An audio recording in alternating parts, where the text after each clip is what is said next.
Bueno, hemos hablado entonces del concepto de espacio-temporalidad de la norma.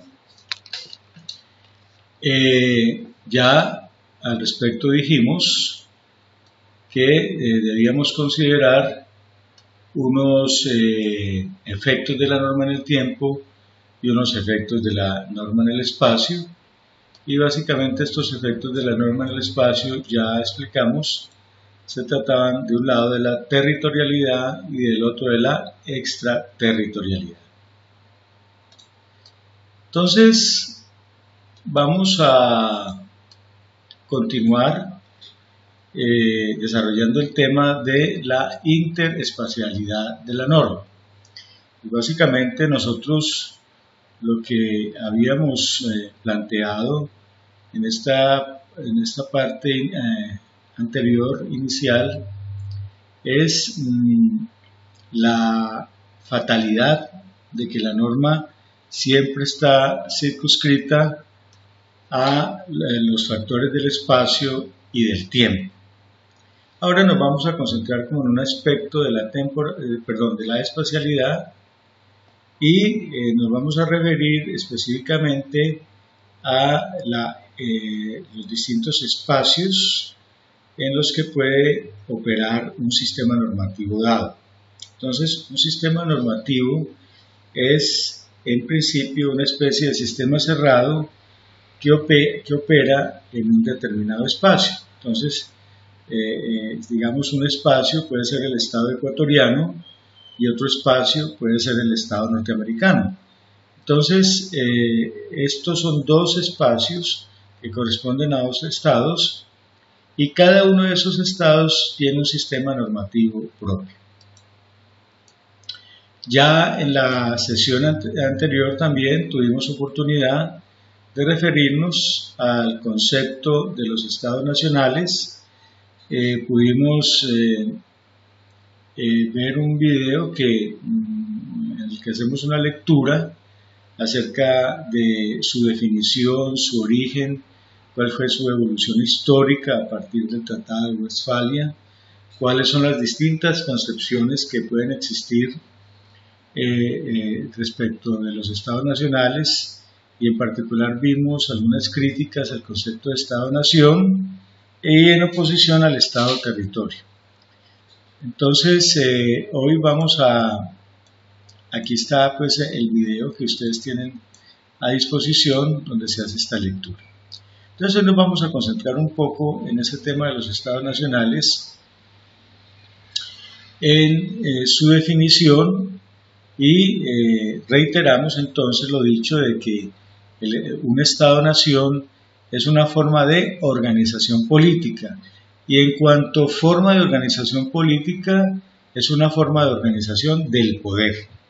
Entonces, el Estado-Nación es una forma de organización del poder y, pues, obviamente, del poder político, que se caracteriza por tener un territorio claramente delimitado, una población relativamente constante y un gobierno. Entonces, aquí encontramos, pues, los tres elementos clásicos constitutivos del Estado, como son el territorio, la población y el gobierno. O sea, el aspecto material, el demográfico humano y el político. Entonces, el territorio es un elemento muy importante en la composición o en la integración del concepto del Estado. En ese sentido, encontramos como una definición conceptual de ese territorio del Estado como un área incluyendo tierras, aguas y espacio aéreo, donde siempre cuenta con la posesión de una persona, organización, institución, Estado, un país. Entonces aquí nos estamos refiriendo al territorio, pero de un Estado. Entonces, en ese sentido, el Estado como organización política específica requiere, para cumplir su cometido político, ejercer el poder respecto de un territorio determinado. Entonces vemos que esos elementos del estado básicamente son un elemento sólido, un elemento líquido y un elemento gaseoso o etéreo, es decir, todo lo contrario de lo sólido. Entonces el elemento sólido será la tierra, el elemento líquido serán las aguas y el elemento gaseoso será pues el aire, pero vamos a ver que esto tiene una descomposición un poco más profunda. Entonces vamos a llamar a la tierra la litosfera, a las aguas la hidrosfera y al aire la atmósfera.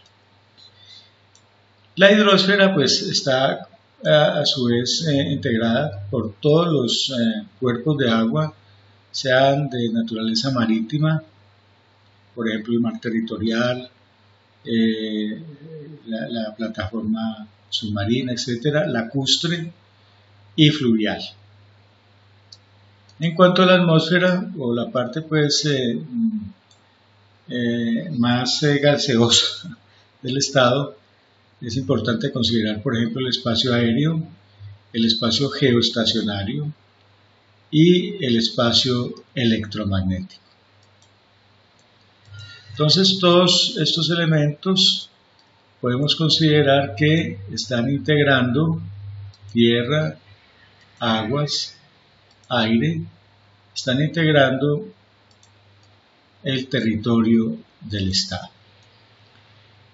Una definición geosemántica del concepto de territorio, es decir, en la perspectiva de la geosemántica social, se entiende por territorio la suma de un sentido, de un significado a un lugar, cuya definición es validada por la comunidad o la sociedad, ¿no? Entonces ahí es una interpretación de carácter social para entender que un territorio realmente sí corresponda a un determinado país. La definición política es importante del territorio, es importante considerar que hay dos aspectos fundamentales en esta definición política. ¿Cuáles son las funciones políticas que tiene el territorio y que cumple una función positiva en el sentido de que consiste en constituir el asiento físico de su población, la fuente fundamental de sus recursos naturales, pues que la misma necesita la población, y el espacio geográfico donde tiene vigor el orden jurídico. Entonces es muy importante que ese aspecto positivo, es decir, el sistema normativo colombiano tiene vigencia dentro de los límites de lo que conforman el territorio de nuestra República de Colombia. Así no haya solución de continuidad en el territorio. Por ejemplo, San Andrés, ¿no?, está mediado por un espacio de territorio que no es necesariamente de Colombia. Sin embargo, San Andrés como territorio colombiano está integrado y se entiende formar parte de la unidad territorial de nuestro país. Y una función negativa en el sentido de que esa función negativa en virtud de que circunscribe las fronteras de los límites de la actividad estatal y también a la actividad de los estados extranjeros dentro del territorio nacional. Entonces, de ahí surge, por ejemplo, el principio de no injerencia en los asuntos internos de carácter directo. Es decir, se consideraría que si un país traspasa las fronteras de nuestro territorio, entonces podría, por ejemplo, hablarse de una invasión, o sea, que se debe repeler, es decir, que tiene una función de carácter negativo, es decir, usted no entra acá, para decirlo coloquialmente.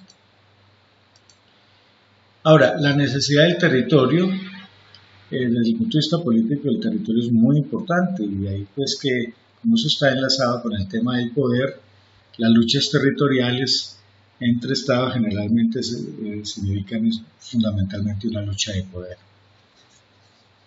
El Estado, para realizar su misión y sus fines, tiene necesidad de un territorio, es es decir, de una porción determinada del suelo que le proporcione los medios necesarios para satisfacer las necesidades de su población. El Estado que pierde su territorio desaparece, pues ya no tiene espacio donde hacer valer su poder. Entonces el espacio, identificado en este caso como territorio, es de carácter supremamente vital e importante, pues, para la conformación y la permanencia del Estado. Ahora, en una definición ya jurídico-constitucional, decimos que el Estado es el ámbito espacial de validez del orden jurídico. Como les digo, puede no estar integrado en un solo territorio sin solución de continuidad.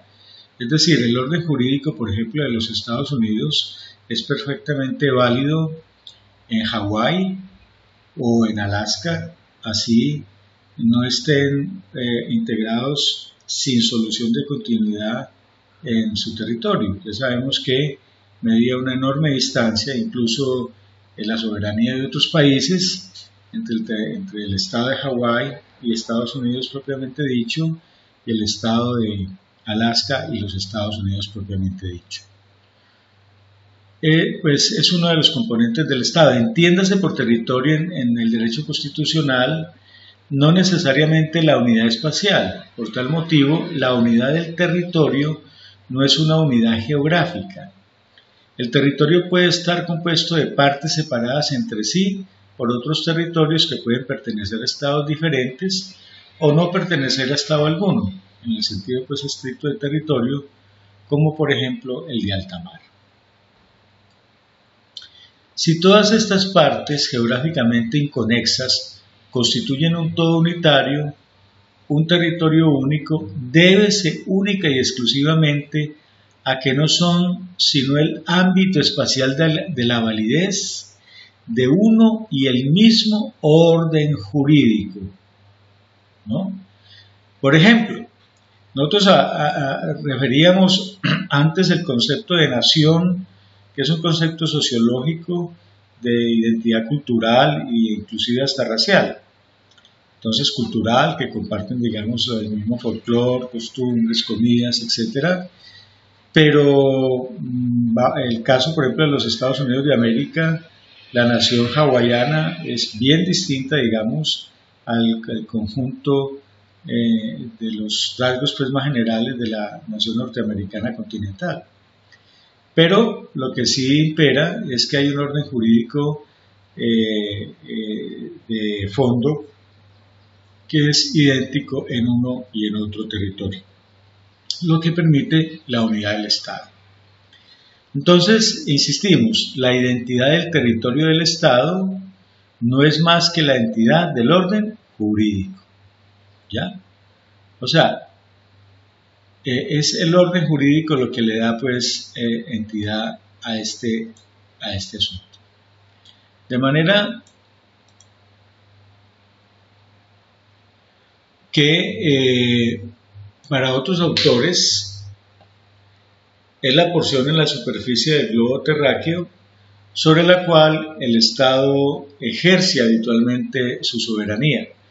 Constituye la base física del Estado, así como el elemento necesario para la subsistencia del Estado, el cual se individualiza geográficamente por virtud de la permanencia de un pueblo en su suelo. Además, constituye la determinación del imperium, ya que la validez del orden jurídico debe ser referida a límites de espacio.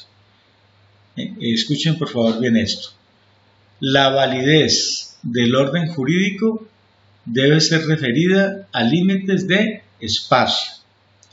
Es decir, ese espacio es el territorio de un Estado en particular. El Estado se distingue de otras entidades por virtud del poder y por su carácter territorial. Entonces, aquí tenemos pues la importancia del concepto del territorio en la definición del Estado. En la próxima sesión vamos a referirnos ya entonces, teniendo esa noción de la espacialidad que significa el concepto Estado, expresado a través de la territorialidad del mismo, a los conflictos de leyes interespaciales.